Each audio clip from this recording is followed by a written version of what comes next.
So for today's video ay ito na yung second part ng ginagawa naming room dito sa tabi ng aming kusina. At bago ang lahat ay binabati ko muna yung aking mga taga-panood. At may nag-message na sa atin na akala nila talaga ay kumukontrata ang asawa ko ng paggagawa ng mga simpleng panday sa loob ng bahay. Sabi ko naman ho ay hindi naman ho kami nagayon eh. Tinanong ko nga itong aking asawa, sabi ko ikaw ga talaga sadyang marunong gumawa ng gantaw. Sagot naman ho niya sa akin ay lakasan lang naman daw ho ng loob. Yari na nga at lakasan na din ho ang loob ang aking pagtulong sa kanya. At dahil nga ho okay ang hormone natin ngayon ay ito at ako'y talaga nagmamagaling-magalingan na lang. Wala naman ho talaga siyang makakatulong din sa paggawa na are kundi ako lang eh. Kaya kahit nga ho minsan ay mitmihan ang aking pahinga ay wala naman ho siyang magagawa dahil ako lang ang kanyang makakatulong. Ba saan kapag naman ho ay wala namang bayad din eh. At mayat-maya nga ho ay may nag-chat sa akin at tumawag pa nga ho yung isa at sabi ko sa akin kung kami gatawad talaga yung desidido sa aming ginagawa. Abay sa tayang arig baga naman ho na pagkahirap na rin hindi pa naman kami desidido. Abay pumako na nga ho kami ng kaliwat kanan eh pag hindi pa namin na rin na desisyonan eh kainaman naman. Hindi ako nga ho nakimali-mali din sa paghawak na rin ginagawang are. Siyempre ako may pasilpi pa din naman din sa aking idol char. Are naman ho talaga yung love na love ko. Ay pag hindi ka naman ba na in love sa lalaking kasi sipag naman umaga at gabi masipag. Eh siya kayo. Sa tayang hong are talagang ako ho ay gutom na eh. Wala mo lang hong pakakapi din eh. Hindi ako nagtimpla ho ng kapimbara ko din eh para magkaroon naman ako ng kunting lakas. Hindi ayun nga ho ako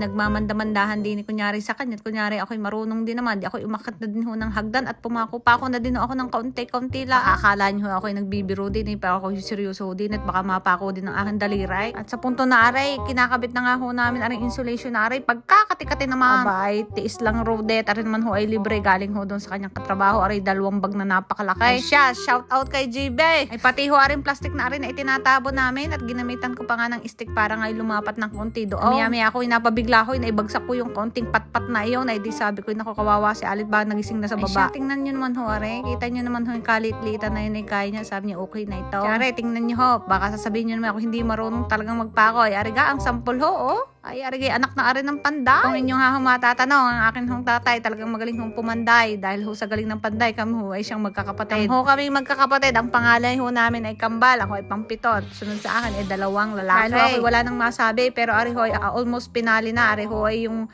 parto ng aming ginawa. Ay siya, yan ho, nagwawalis ng aking asawa. So, ayan na ho ang update. Ayan, ay talagang pwede na nga hong matulugan are. Ari ho, lalagay yung masilya na laang at pipinturohan. Ay siya, yun lang ho. Siya shout out din yan sa mga aking mga followers na kunyari ako hindi pinapanood, ako na may pinapanood nyo din. Dari pa kayo hindi nyo ako pinapalo pero ako na may sinusubaybay nyo din. Siya, I love you very much. Goodbye.